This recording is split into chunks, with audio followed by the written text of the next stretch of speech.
But at that time, I had known a lot of the Halo guys, so I got to get pictures with them, knew who they were. Got a picture with Huck, StarCraft, who I loved.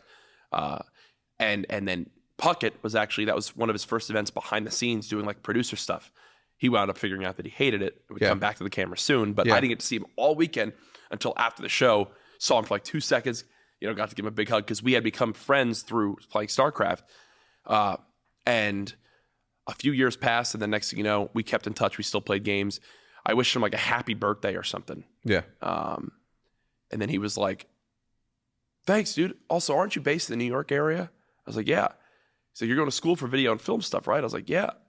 He's like, "Do you want to come in and be like a video intern at MLG?" And I was like, "Yeah." Of course. And that was it. And that was the first opportunity in esports, unpaid. Lost money every month I went there because I had to travel in and out of the city, 3 hours of traveling every day. But when I say I would have paid $10,000 for those summer months to attend the MLG free, like unpaid internship, there's no doubt I would. And it was the best experience I could have gotten. A lot of people don't often see the opportunity and see it as spending money instead of an investment in yourself on that. And I think obviously you doing that and sacrificing that. A lot of people, especially nowadays, and I see this a lot like I understand everybody needs to make a living somehow, some way, right? Everybody needs to be able to pay their way somehow. But people need to understand that in this space, it's so young that you have to pay your dues, and sometimes those dues you have to pay for free. You're not gonna get as lucky as some of the people that are growing. Imagine me, right, going to work every single day at the time of mortgages, and I was working from like 6 a.m. to 6 p.m. and then going home, taking a shower, putting on my PJs, and then boom, playing some Call of Duty 2, and then making a video on Call of Duty 4 or that. I made videos on YouTube for 2 years with no money. There's no way to monetize any of this. So for example, like a couple of months ago, I put up a graphics design contest. To show me your thumbnails and I'll pick one. And I'm gonna pay you $500 a month to do whatever, to do my thumbnails. And a lot of people were like, a lot of graphic designers that already were in the scene, they were like, well, you shouldn't be doing this, you should get paid for the work that you do because you're devaluing the blah blah blah blah blah. And he's like, and I was thinking, I'm like, why? What's with the attitude? It shouldn't be a problem. That ain't no problem. That ain't no problem. Anyway, so I ended up picking this one dude, paid him $500 a month to do. He was supposed to do a thumbnail a day, and he would have if I had the videos for it. But I hired him for.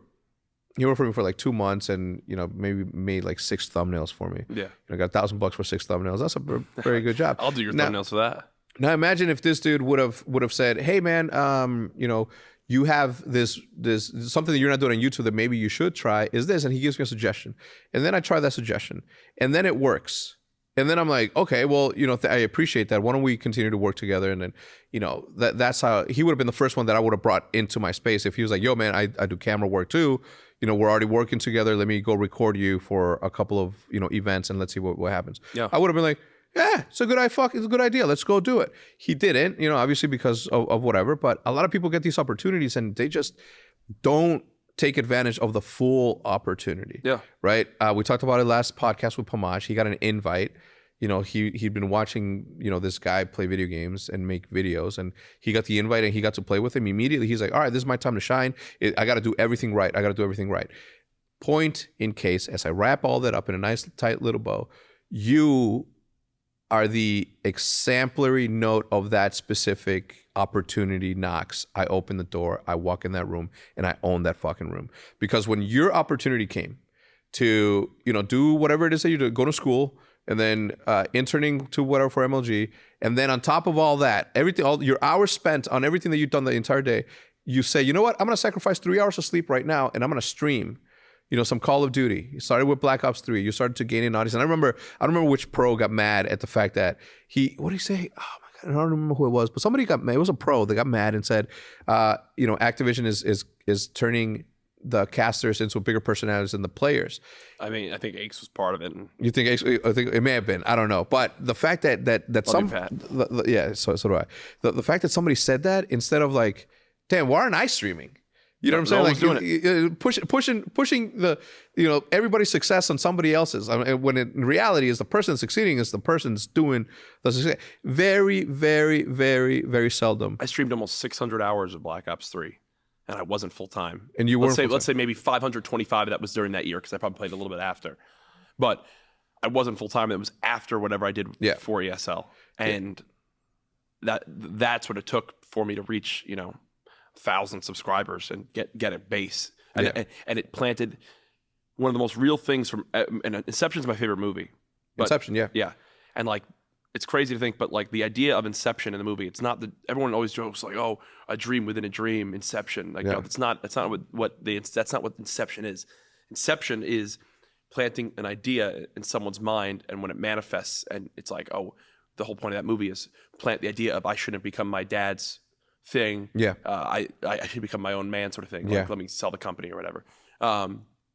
And when I did that streaming and I got that much of an audience and I wasn't full time, that's what planted the seed of like, I need to try to go full time at some point with this when the time comes.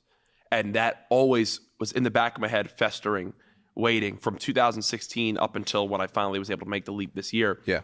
I knew that if I grew older and was like 45, 50, and I looked back and never went full time or it took the leap, I would live with regret forever because I was like, man, why was I so scared to do that? And every decision I've ever made, I've always known it was the right decision. And I'm not necessarily, I was never necessarily nervous. I was more anxious to get started. Yeah. Because like I did the internship at MLG. I did it the next year as well, which was paid. Middle of that year, like 2 months after I finished my summer internship, my first one, I got a phone call from Puckett, and he was like, "Hey, do you know how to cast? Have you ever casted COD?" And I was like, "Nope." He's like, "Do you want to?" I was like, "Yeah."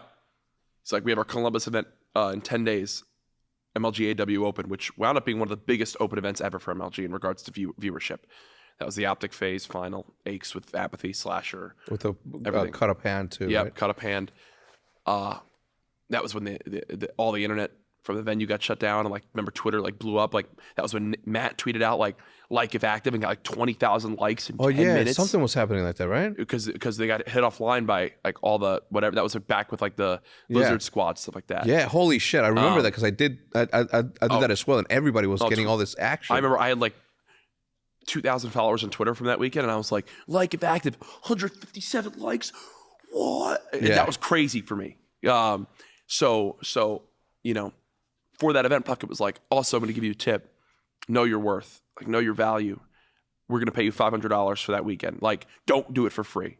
Like, I'm going to offer you $500. Never do an event for free from here on out. Yeah. Because for that weekend, for example, I went in and the casters were Puckett, Benson, Matt, or Mr. X, Maven, Duffman, and then me. Yeah. And at that point, by doing that, I was already the top six in casting for COD. And it was immediately like, you at least have an event rate. And to this day, I've never done an event for free because of what Puckett taught me. And that was the first time I flew by myself. Or that might not have been the first time I flew by myself. But either way, it was an insane experience. Is that the first time we met, you and me? Yep. What was that? It was in the bar in the hotel in Columbus. I didn't drink. Why did they call you the senator or something like that? Congressman? Because everyone else would like wear like jeans with their pants and like just normal shoes, which I do now. Like I stopped doing what I did, but back then I wore a full suit with dress shoes, a white shirt and a red tie, like I was a. And you had the flag, and I had the American flag. Yeah. So I really looked like a politician.